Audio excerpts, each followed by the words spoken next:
You ask Tiger to solve. This deals with linear equations with one unknown. The final result is x equals -1/12. Let's solve it step by step.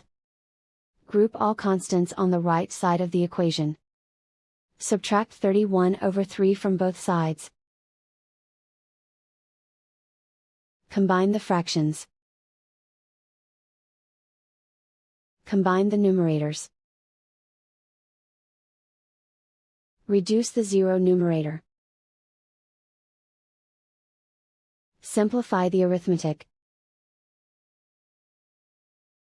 Find the lowest common denominator. Multiply the denominators. Multiply the numerators. Combine the fractions. Combine the numerators.